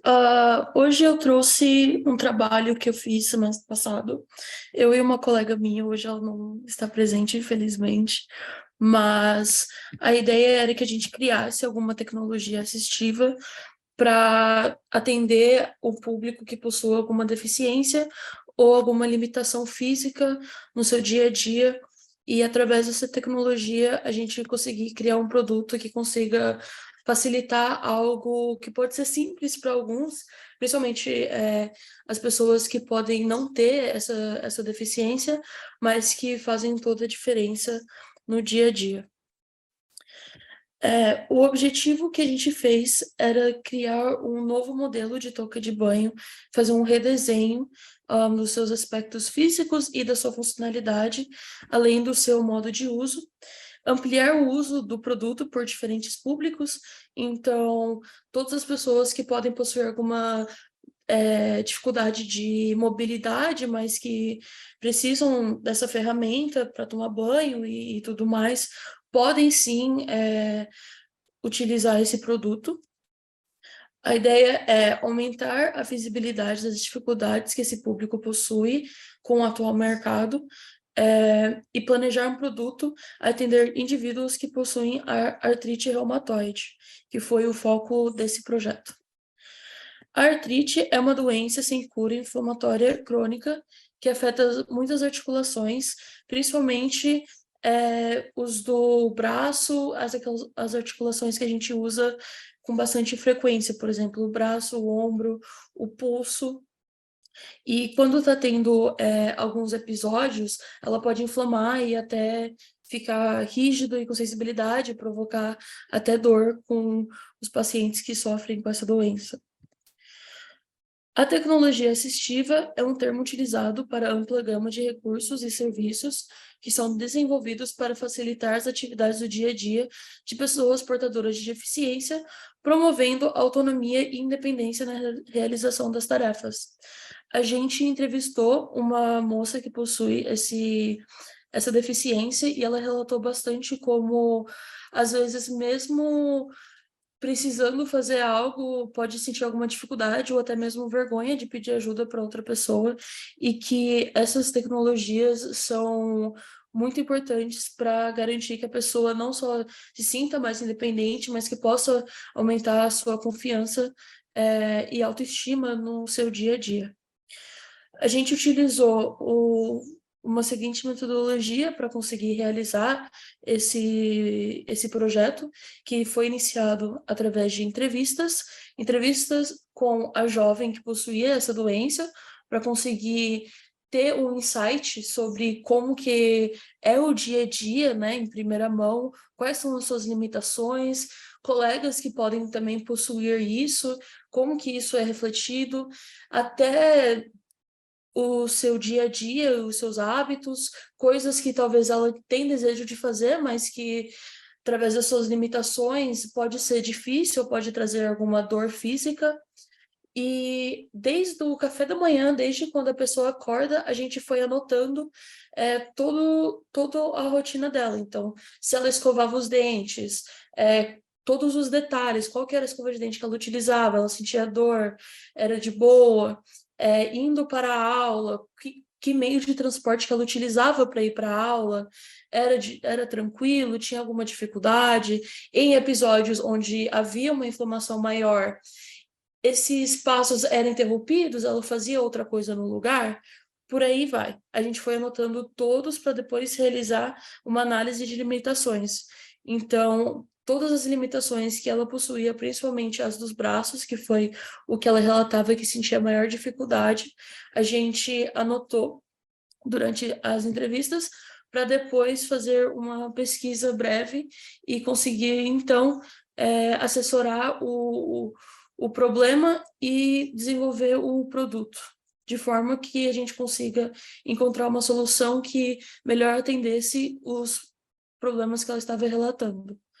Após isso, fizemos um processo criativo, que era de desenvolvimento de ideias e atributos, e depois os resultados. Aqui temos umas fotos, uns registros sobre as limitações que ela possuía ao tomar banho, e como ela possuía cabelo longo, o que ela fazia para tomar banho sem molhar o cabelo. Ela tinha relatado que ela usava a camiseta, o ato de tirar a camiseta para tampar o cabelo, mas que mesmo assim molhasse um pouquinho. E à direita temos um desenho sobre a angulação do braço de um ser humano que não possui essa limitação. Então, podemos ver que temos uma diferença até que grande entre uma pessoa que não possui essa deficiência e alguém que possui a artrite reumatoide. Fizemos também os requisitos de projeto, que a gente registrou através de todos os aspectos, quais eram as partes que a gente julgava sendo mais importantes para ela e quais eram desejáveis. Então, quais são as características que ela mais precisava, que era necessário que levasse uma atenção maior, um tempo maior que a gente levasse em consideração do projeto, e quais eram apenas detalhes que seriam legais acrescentar, mas que não afetaria tanto a funcionalidade. Fizemos um gráfico também para visualizar a importância de cada um, apesar de todos terem o seu papel, né, durante o nosso desenvolvimento, devido ao tempo que a gente tinha para desenvolver, era importante que a gente selecionasse os mais importantes para ter o maior foco durante o desenvolvimento. Fizemos um quadro para ver quais são as toucas de banho que já existem no mercado e, a partir desses, ter uma base para a gente conseguir criar o nosso e ver quais já estão, como foi feito, quais os materiais usados e quais são as funcionalidades de cada tipo de touca de banho que tem hoje no mercado. Aqui está uma ilustração que era um sketch inicial da touca de banho. Podemos ver que ele tampa aqui, então a pessoa não precisa levantar por completo o braço. apenas levantar como se fosse uma camiseta, e para prender, em vez de ter que puxar lá de cima, dá para prender por baixo. Então, pessoas que possuem alguma limitação maior não vai ter essa dificuldade de levantar o braço e nem de prender a touca de banho, e também na hora de retirar também não, já que dá para puxar por baixo, e com a cordinha é mais fácil de tirar a touca sem precisar mexer muito os braços, o ombro e o pescoço.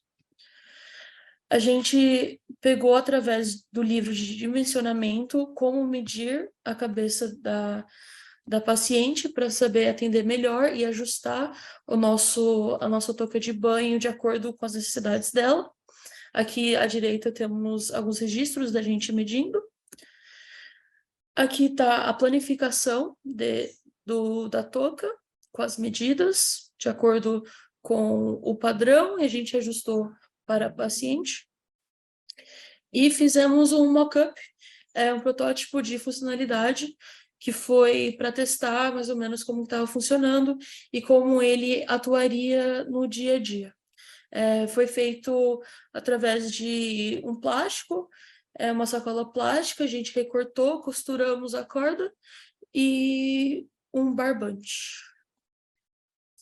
Por fim, fizemos uma análise de uso para ilustrar um pouco melhor, como não tivemos tempo de fazer um produto final com renderização e tudo mais, a gente resolveu trazer essa análise de uso para ter uma noção melhor de como um paciente ou uma pessoa que teria essa limitação física utilizaria o produto, a nossa touca de banho.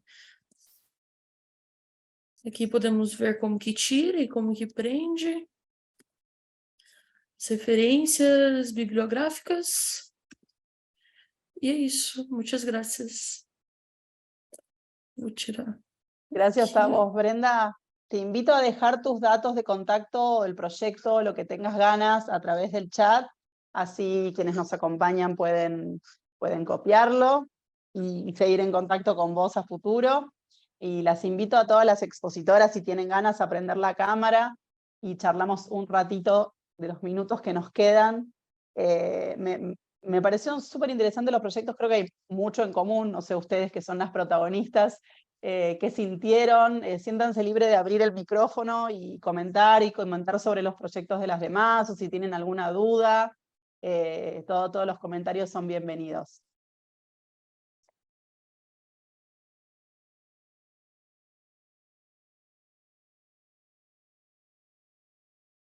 ¿Alguna quiere empezar? Fernanda, quedaste como blureada toda tu imagen. Tengo un problema de ajuste de la cámara, pero Igual bueno, estás voy a ahí, hacer no te todo. preocupes. Te vemos, te vemos.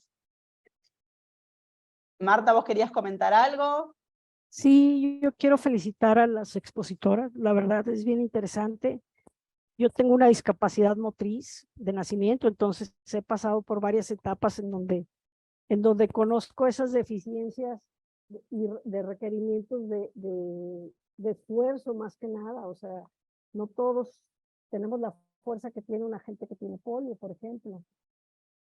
Hay muchas capacidades, muchas necesidades, y eso de los percentiles también me parece súper importante, porque lo ponen como algo que es general y definitivamente, pues no, es un tema muy complejo y debería de ser lo más flexible que se pueda para que se adapte a las necesidades de cada uno de los usuarios. Yo me pongo a sus órdenes, la verdad estoy bien metida en el tema de accesibilidad, es una de mis líneas de investigación. Soy profesora investigadora de la universidad y si se puede hacer nexos, yo encantada, y dejé mis datos y dejé mi teléfono. Próximamente me uniré con ustedes, que ya tengo varios años participando en este encuentro y se me hace bastante accesible y bastante rico en información, la verdad. Todos los años es bien importante y bien diferente lo que hemos aprendido. Sí, Bueno. creo que además, perdón, sí, ahora te doy la palabra. Perdón. No, sí, además ella estaba haciendo referencia también a lo que hablaste vos. No, que además me parece interesante esto de que yo sé que muchos de ustedes han participado y el resto de la gente que está en otras comisiones otros años, pero creo que también se genera algo muy rico con el intercambio de esto, de la gente con la que estás en cada comisión nueva, los proyectos que se vinculan, en el caso de ustedes que son casi todas, bueno, dos personas son de Colombia, pero el resto todas de distintos países, la verdad que eso es súper interesante, es muy interesante de ver, me imagino que puede ser interesante para ustedes también. Sí, Fernanda, habla lo que quieras. No, está bien. Yo de torpe y atropellada porque primer congreso en el que me sumo, los de UP ya me habían invitado y bueno, entre una cosa y otra, verán los proyectos nos absorben. Pero bueno, nada, le respondo a Marta Pérez. Sí, obviamente, dejo también mi contacto por la misma razón. Una de las cosas que no comenté, por el apuro de querer cumplir con los minutos, estamos trabajando con el Ministerio de Transporte y con el área de accesibilidad del Ministerio de Ciencia y Tecnología. Estamos abriendo como canales de vinculación, tanto para incluir a las escuelas técnicas, para formar a los alumnos en materia de tecnología, para empezar a formar técnicos que puedan asistir problemas de discapacidades. Y en todo esto se están sumando empresas o fundaciones que trabajan con velocípedos, no solo en mi caso particular fue un modelo prueba de una silla de ruedas, pero estamos empezando a incorporar como bastante gente al equipo de trabajo. Es un equipo que por supuesto todo es ad honorem, traccionamos así, y después salimos a buscar fondos para tratar de construir, testear los prototipos, homologarlos, y bueno, hay una fundación que ya tiene un modelo que está repartiendo bicicletas, chicos que no acceden, como verán los porcentajes que mostraba del INDEC han ido aumentando y de manera negativa. Así que estamos como tratando un poco entre la parte de diseño, la parte de ingeniería, la parte de ciencia y tecnología, poder aunarnos y después hacer replicable los proyectos de la manera en la que sea posible. El director que le dio origen a esta línea de trabajo arrancó haciendo modelos para una cárcel de mujeres, donde los niños con discapacidades van a parar a un único internado y están tirados arriba de colchones. Así que tenemos situaciones que tenemos que abordar desde el diseño social y cambiar el comportamiento de la sociedad respecto a cómo se miran estas cosas. Así que dejo por mi parte lo que yo pueda aportar, y quien se quiera sumar o quien se pueda ver cómo esto se puede llevar a otros municipios, o bueno, tratar de llegar a la gente, por mi parte me ofrezco a disposición. Y además creo que lo que mostraste en tu presentación y se mencionó en varias, es un trabajo que es imposible si no es una red de distintas Sí. disciplinas que trabajan en común por ese objetivo.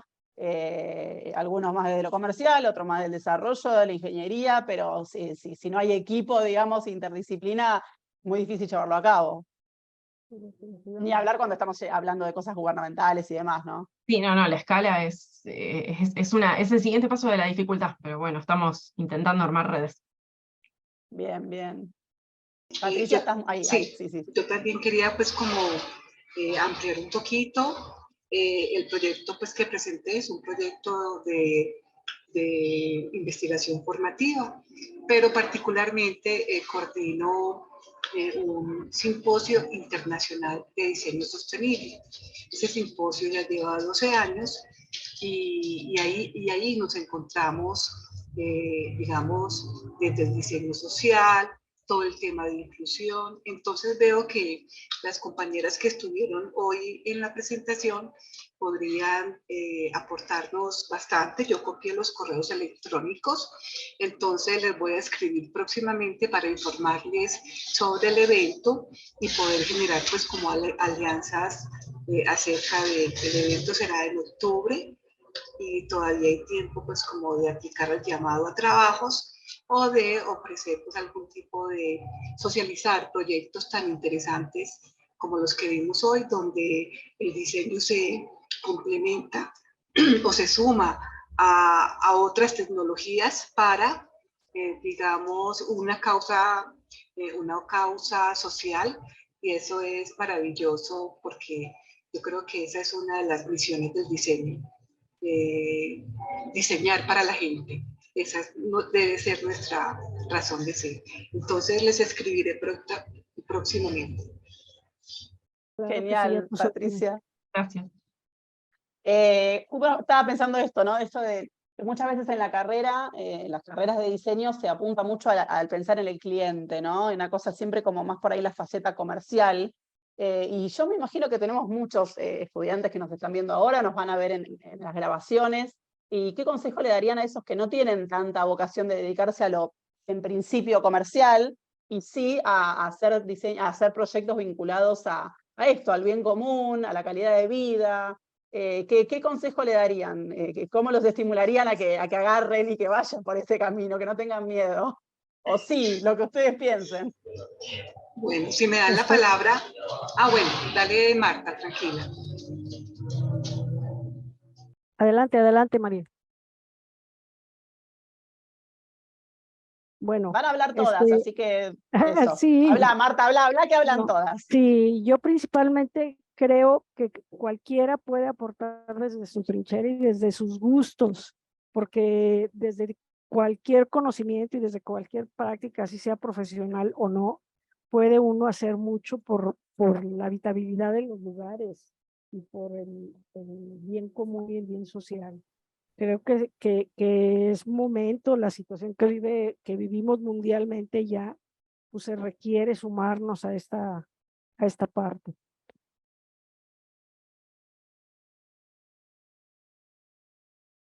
Sigan comentando, libres. Yo complemento algo pues, que lo dije anteriormente y que lo refuerzo ahora. Diseñar para la gente debe ser nuestra premisa. Hay proyectos y hay muchas comunidades que necesitan que los diseñadores pensemos en ello y le demos solución a las problemáticas que viven a diario. Y el diseño tiene esa capacidad. La creación, la creatividad, nos da la posibilidad de solucionar esas problemáticas. Entonces yo creo que mucho ánimo para los estudiantes porque la inteligencia artificial no va a solucionar los problemas del diario vivir de la gente, por temas del contexto, por la particularidad de cada territorio y comunidad. Entonces, los invito a que cuando no tengan un empleo, piensen qué problemáticas hay en su territorio, en su ciudad, en su municipio, y trabajen en ello, que seguramente eso les va a abrir las puertas para poderse vincular con empresas importantes, porque los proyectos sociales siempre tendrán un impacto importante. Sí, yo quizá Fernanda. Sí. aporto con algo un poco más polémico, más disruptivo. A mí la primera vez que me quise meter en sustentabilidad, un profesor me dijo que era complicado, que no me meta. Y el día que dije que iba a trabajar con ingenieros me dijo, no, pero los ingenieros después te hacen todo mal. Y es como, bueno, creo que hay un problema. Estuve 5 años de profesora de métodos, de ayudante. La verdad, creo que hay que romper el molde del rol del diseñador. El rol consagrado. Hay como una premisa de cómo te terminás de consolidar como diseñador, que es cuando tenés un producto inserto en el mercado, que es cuando tu producto se transforma en una lectura museística, cuando pasó por un concurso y tenés ese eslogan, ya está, ya te sentís diseñador. Bueno, ¿qué pasa con los que queremos salir del closet con las 2 millones de caras y contracaras que tiene la profesión, que no tienen nada que ver con concursar por un proyecto o producto final, digo, que pueda ser exponible y que pueda ser vendido desde el marketing? Hay realidades sociales de Latinoamérica y de la periferia que hay que empezar a mirar por fuera de la idea del museo, que recorta las capacidades técnicas de todos los universos en los que el diseño industrial puede generar una afectación, y muchas veces es desde la gestión y no por ahí tanto de la estética. Empieza a venir casi como un proceso de multidisciplina, de lenguajes que traducen sus problemas, pero no aparece como una corriente rectora a un campo de acción. Entonces, todo lo que es inmaterial se pierde, porque no está en ese objeto que se pueda exponer y que pueda ser firmado por un diseñador. Y bueno, ahí es donde creo que hay que, por ahí, no sé, abrir como un campo de debate para ver las infinitas posibilidades de la disciplina del diseño y bueno, cuáles son esos límites y cuáles son las injerencias. Por supuesto hay una cosa del diseñador que es holístico y entrometido y a veces roza lugares donde genera sus choques con otras disciplinas, pero también es ahí donde se empiezan a gestar idiomas comunes de traducción para poder hablar con alguien que no habla lo que uno, en el idioma de uno. Qué sé yo, Gibbon siempre en algún momento produjo el libro de interfaces, ¿no? Y lo que era informática, lo que era diseño eran dos universos totalmente alejados, y hoy es UX, UI, diseño de producto, product owner, y hay diseñadores industriales en todas esas áreas trabajando de alguna manera. Y apareció con una persona generando un lenguaje donde la palabra interfaz se transformó en cómo hacer tangible dos disciplinas súper opuestas. Entonces creo que tenemos que hacer el mismo efecto, pero con el resto de las disciplinas que intervienen en la vida del ser humano. Creo que pasa por ahí. Totalmente, totalmente. Voy a aprovechar que está también vinculado, voy a leerles un comentario con pregunta que está haciendo en el chat Alejandro Arredondo Arenas. Dice, actualmente estoy llevando a cabo un proyecto acerca de un lenguaje para la interpretación de imágenes por parte de personas invidentes. Quisiera usarlo en trabajo de grado y seguirlo después de graduarme. ¿Cómo recomendarían el acercamiento de estos temas a la sociedad y que la gente se interese en diseño para la comunidad?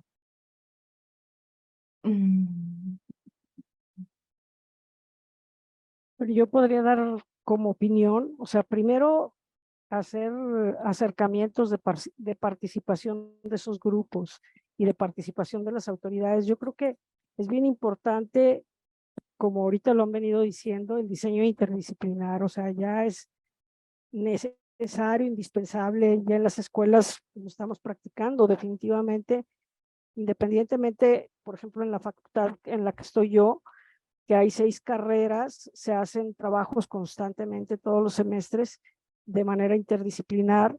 Sin embargo, es la misma línea, es del diseño, pero sí ya se está viendo hacia afuera a través de los colegios de arquitectos para vincularse con las demás profesiones y sumar esfuerzos. Cuando uno tiene que hacer algo que es para un grupo que no conocemos, si yo en mi caso me acerqué al grupo de discapacidad y la tengo y aún así desconozco muchas cosas, hay que acercarnos al grupo que lo vive y identificar bien su realidad para poder determinar cuál es la problemática real y poder transmitirla.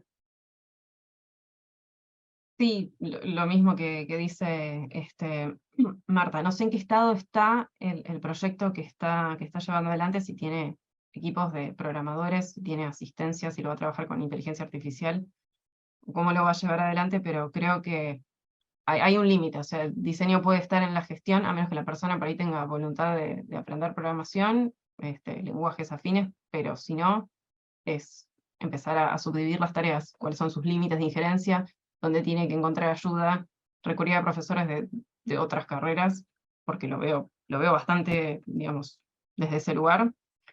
Y después lo que decía Marta, el grupo de prueba, trabajo de campo, aplicar un poco por ahí de una metodología quizás es un poquito más dura, la de relevo científico de campo, experimento con grupos de personas y relevos, pero tiene que ver con cómo atar la disciplina que no tiene que ver con diseño, la gestión de diseño y después el grupo final de beneficiarios que pueda hacer una corrección y ahí recircularía la información y no sería lineal, sino que volvería a corregir su proto. No sé qué es esto, si es una app específicamente o si es un programa para insertar dentro de una app. No, ahí ya, bueno, si el que lo lleva adelante después lo quiere comentar, pero va por ahí. Bueno, yo voy a hacer un aporte, pero es más desde el público objetivo. La verdad es que hay un escenario que existe en cualquier ciudad del mundo y son los museos. Yo pienso que si quieres empezar a pensar cómo llegar a esta comunidad con esas capacidades especiales, hacer ejercicios con los museos sería algo interesante porque eventualmente ellos están ávidos de experiencias inclusivas. En Colombia ya hay una normatividad en términos de la inclusión y cómo las instituciones de educación superior deben ser inclusivas, pero hay otros escenarios públicos que requieren, digamos, de este tipo de pues, que requieren brindar experiencias inclusivas a sus públicos objetivos. Y como escenarios te sugiero pues consultar qué museos y qué experiencias tienen, porque por ahí podría ser, digamos, interesante explorar ya qué tipo de herramienta vas a usar, tecnológica o no, para el desarrollo de tu proyecto. Con respecto a esa recomendación que estás dando, María Patricia, yo pongo a tus órdenes, yo asesoré a una persona en una estancia doctoral aquí en San Luis, que estuvo dirigida precisamente en museos para personas invidentes y ya se graduó, entonces te podría dar el contacto para que veas cómo lo trabajó y cómo agrupó y se acercó a ese grupo. Ahí está mi correo, nada más recuérdame y la próxima semana te paso los datos de esta chica y pues le dices qué es lo que sucede y yo creo que te puede ayudar bastante. Muchas gracias, Marta. Gracias a todas. ¿Quieren cerrar, decir algo más antes de que nos despidamos? No, por mi parte está. Hemos Muchas hablado un gracias a todos. No, yo soy la que está muy agradecida, realmente. Gracias a ustedes por dedicarse a lo que se dedican y aportar y poner valor agregado a la disciplina. Así que muchísimas gracias, gracias por acompañarnos hoy, gracias a todos los que nos acompañaron en la comisión. Les recuerdo que la grabación va a estar disponible a partir del 1 de septiembre en el canal de YouTube Conferencias DC y los esperamos en un ratito a las 6:30 en la última tanda de comisiones del Encuentro Latinoamericano de Diseño número 18. Y nada, un placer haber estado con ustedes en esta comisión. Muchas gracias. Gracias. Muchas gracias, Violeta. Gracias a Hasta luego ustedes. a todos. Hasta luego. Gracias. Hasta luego.